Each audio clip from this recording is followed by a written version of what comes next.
लेकिन है और ना ही स्वास्थ्य का मॉडल रुकने वाला है। आपने हमारे स्वास्थ्य मंत्री को, जिसने मोहल्ला क्लिनिक का मॉडल पूरे दुनिया को दिया, जिसने पूरे देश में स्वास्थ्य के क्षेत्र में क्रांति की, उसको उठा के जेल में डाल दिया। हमारे शिक्षा मंत्री को जेल में डालने की तैयारी है। शिक्षा मंत्री को जेल में डाल मॉडल, दिल्ली का मॉडल पूरे दुनिया और पूरे देश में लोकप्रिय हो रहा है।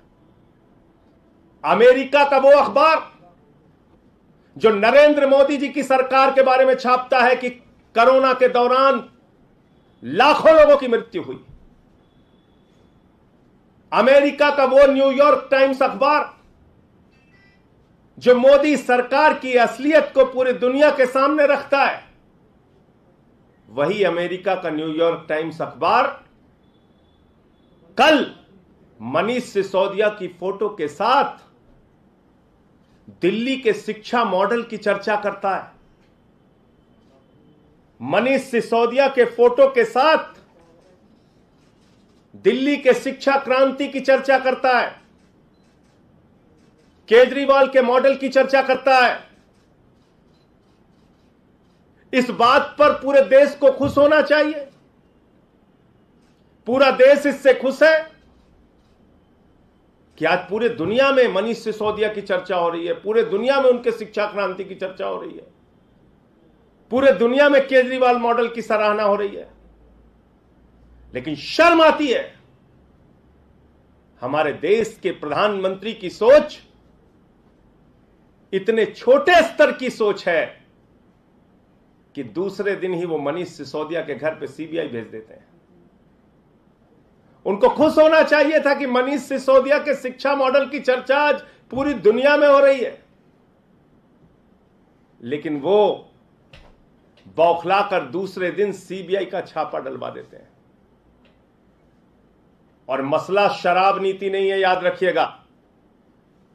मकसद शराब नीति की जांच कराना नहीं है, याद रखिएगा। किसी को गलतफहमी हो तो अपने दिमाग से दूर कर लीजिए। मकसद एक ही है, अरविंद केजरीवाल की बढ़ती लोकप्रियता को रोकना। अगर शराब नीति मसला होता, अगर शराब मुद्दा होता, तो सबसे पहली जांच गुजरात के अंदर भारतीय जनता पार्टी के जो नेता नकली शराब बनाते हैं, जहरीली शराब बनाते हैं, सैकड़ों लोगों की जान चली जाती है वो जहरीली शराब बनाकर, तो जांच तो उनके खिलाफ होनी चाहिए थी। जांच की शुरुआत तो उनके खिलाफ होनी चाहिए थी। उनके खिलाफ कोई ईडी, कोई सीबीआई, किसी एजेंसी ने कोई जांच की? तो इसलिए शराब मुद्दा नहीं है, मुद्दा है अरविंद केजरीवाल की मॉडल को, शिक्षा के, स्वास्थ्य के मॉडल को रोकना, दिल्ली के मॉडल को रोकना। लेकिन मैं मोदी जी आपसे बहुत साफ तौर पे कहना चाहता हूं, अपनी इस छोटी सोच से बाहर आइए, बड़े मन से काम कीजिए। अब केजरीवाल आपसे रुकने वाले नहीं है, दिल्ली का शिक्षा मॉडल आपसे रुकने वाला नहीं है, स्वास्थ्य का मॉडल रुकने वाला नहीं है।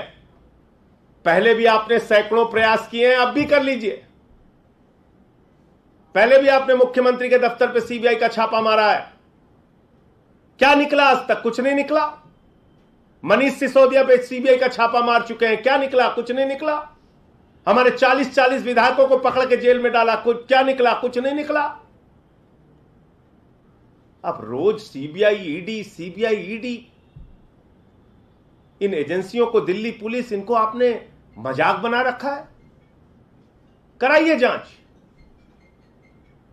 और हम तो स्वागत करते हैं, आप जांच कराइए जितनी जांच करा सकते हैं।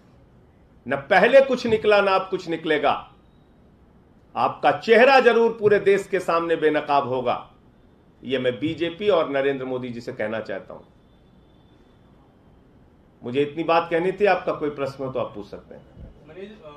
संजय जी, मनीष जी के यहाँ पे जो सीबीआई का रेड पड़ा है वो शराब नीति को लेकर, दिल्ली एक्साइज पॉलिसी की आप तमाम बातें कर रहे हैं, लेकिन उस पॉलिसी के अंदर में जो आरोप लगा है कि शराब कारोबारियों को मुनाफा पहुंचाया गया, 144.36 करोड़ का जो फीस है माफ किया गया, नीतियों के अगेंस्ट जाके काम हुआ, ये सब कुछ पब्लिक इन सारी बातों पर 1000 बार जवाब दे चुके हैं हम लोग। इन सारी बातों का जवाब मनीष सिसोदिया जी दे चुके हैं, पूरी पार्टी दे चुकी है। मैं आपसे पूछ तो रहा हूं, अगर शराब मुद्दा है तो गुजरात में जांच क्यों नहीं होनी चाहिए, जहां पे जहरीली शराब से बीजेपी नेताओं ने एक जिला पंचायत का सदस्य पकड़ा गया था भाजपा का, जिसके घर में जहरीली शराब, नकली शराब बन रही थी। क्या कार्रवाई हुई ईडी सीबीआई की? क्या कार्रवाई होती है बीजेपी नेताओं पर ईडी सीबीआई की? येदियुरप्पा जेल गया, हेमंत विश्व शर्मा पे जो जांच चल रही थी वो जांच में कुछ निकला? क्या निकला बताइए? नीरव मोदी, मेहुल चौकसी 20,000 करोड़ लूट के भाग गए, कुछ हुआ? 9,000 करोड़ विजय माल्या लूट के भाग गए, कुछ हुआ? जल जीवन मिशन का हजारों करोड़ का भ्रष्टाचार हमने खोला था उत्तर प्रदेश के अंदर, कुछ हुआ?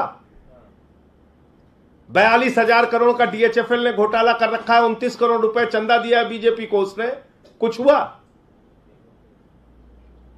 मैं आपको फिर दोहरा रहा हूं, मकसद इनका बहुत साफ है, अरविंद केजरीवाल की बढ़ती लोकप्रियता को रोकना। मकसद इनका बहुत साफ है, शिक्षा और स्वास्थ्य का जो मॉडल आज पूरे देश में लोकप्रिय हो रहा है, पूरी दुनिया में लोकप्रिय हो रहा है, उसको बदनाम करना। इसी मामले वो उसमें कामयाब उनको मिलेगी नहीं। इसी मामले में विजिलेंस इंक्वायरी भी हुई थी सर, 11 अधिकारियों के खिलाफ कार्रवाई हुई थी जी। उसके बारे में पार्टी फैसला लेगी क्या करना है, कैसे हम इस पे अपना जवाब देंगे। संजय जी, इसी मामले में विजिलेंस इंक्वायरी भी हुई थी और 11 अधिकारियों के खिलाफ कार्रवाई हुई, आपको लगता है कि मैं तो आपको याद दिला रहा हूं, ऐसे ही चीख चीख के सारे उस समय भी चिल्लाते थे जब सीबीआई पहुंची थी मनीष सिसोदिया के घर, अरे बहुत बड़ा घोटाला पकड़ने आए हैं, कुछ निकला? कुछ नहीं निकला। 40-40 विधायकों को जब भी गिरफ्तार किया, इतनी ही गंभीरता के साथ, इतनी ही चिल्लाहट के साथ, इतना ही चीख चीख के, उस समय भी भाजपाई चिल्लाते थे, इस पे ये निकल गया, उस पे वो निकल गया, इस पे ये पकड़ा गया, उस पे राजेंद्र कुमार के कंपनियां पकड़ी गई हैं, फ्लैट पकड़ा गया है, बचेगा क्या? हुआ भाई आज तक?